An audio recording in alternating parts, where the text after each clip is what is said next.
Good morning বন্ধুরা, সবাই নিশ্চয়ই খুব ভালো আছেন। আর আজকে আমার মন চাইছিল তালের ফুলুরি খেতে, তাই বাজারে গেলাম, তাল নিয়ে এলাম। আর এইদিকে দেখি বৃষ্টিও হচ্ছে। বৃষ্টির ওয়েদারে তালের ফুলুরি জমে যাবে। তালটাকে ধুয়ে নিয়ে ফাটাচ্ছি।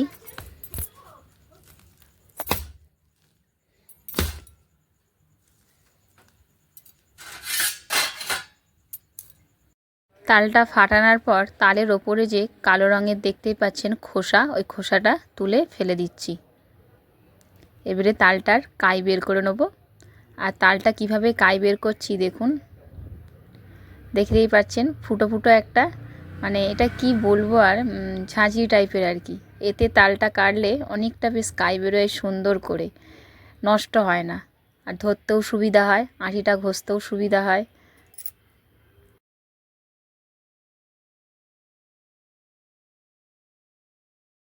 কোন কোন বন্ধুরা এরমভাবে তালের কাই বার করেন কমেন্টে জানাবেন। এরম করে তালের কাই বার করা খুব সহজ পদ্ধতি।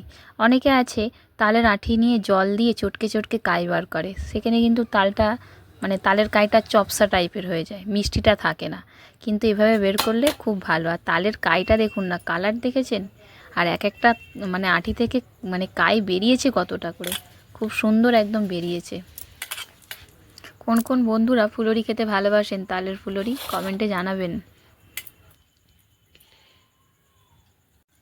বন্ধুরা, মা যখন তাল চাঁচতো ছোটোবেলায় না, এই খোসা থেকে এরম করে করে তুলে বার করতাম। এখন সেইটাই মনে পড়ে গেল। দেখুন কতটা বার করেছি খোসাগুলো থেকে। এই যে চঁচগুলো থাকে না, এই চঁচগুলো এরম করে করে টানলেই বেরিয়ে আসে। এই দেখুন, দেখছেন? আর এরকম লাড্ডুর মতন বানিয়ে নিতাম আর খুব খেতাম। দেখেছেন? দেখতে পাচ্ছেন? আর এই তালটা থেকে 3টে আঁটি বেরিয়েছে। এগুলো এবারে আমি ফেলে দেবো। চালটা সকাল থেকেই ভিজিয়ে রেখেছিলাম, ভিজে গেছে। অল্প অল্প জল দিয়ে মিক্সিতে বেটে নিচ্ছি। দেখুন বেটে নিয়েছি। চাল বাটার ওপরে দিয়ে দিচ্ছি তালের কাই। আর তালটা প্রচুর মিষ্টি, তাই চিনিটা অল্প করেই দিচ্ছি।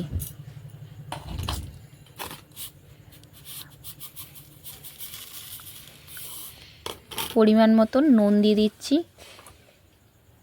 সমস্ত কিছু দেওয়া হয়ে গেল। এবারে ভালো করে মেখে রেখে দেবো।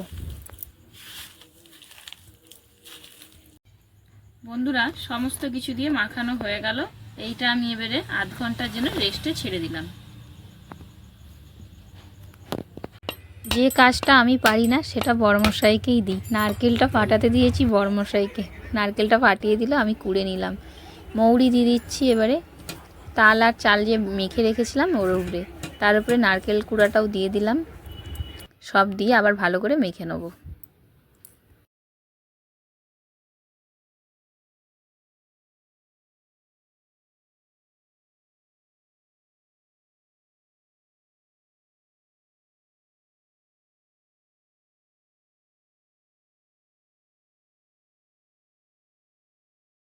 কড়াই তেল বসিয়ে দিয়েছি, তেলটা ভালোভাবে গরম হয়ে গেছে। তারপরে অল্প অল্প নিয়ে দিয়ে দিচ্ছি।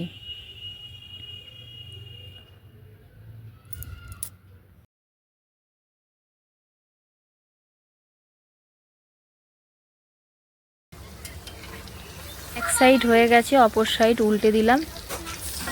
দু সাইডই ভালোভাবে ভাজা হয়ে গেলে তেল থেকে তুলে নেব। আজকের ভিডিওটা আপনাদের কাছে কেমন লেগেছে কমেন্টে জানাবেন। আর যে বন্ধুরা এখনও তালের ফুলুরি ট্রাই করেননি, অবশ্যই ট্রাই করুন, এভাবে খেতে দুর্দান্ত লাগে। আর আমার চ্যানেলে যদি কোনো বন্ধুরা নতুন এসে থাকেন, চ্যানেলটিকে সাবস্ক্রাইব করার জন্য অনুরোধ করা হচ্ছে। আবার এভাবেই নেক্সট ভেজে নিচ্ছি। পুরো ভিডিওটা দেখার জন্য অসংখ্য ধন্যবাদ। আপনার কাছে যদি এই ভিডিওটা ভালো লেগে থাকে, আপনার বন্ধুদের সাথে অনেক অনেক শেয়ার করবেন। দেখতেই পাচ্ছেন তালের ফুলুরি রেডি হয়ে গেছে, কতটা সুন্দর দেখতে লাগছে। পরের ব্লগে দেখা হবে। সুস্থ থাকবেন, সবল থাকবেন।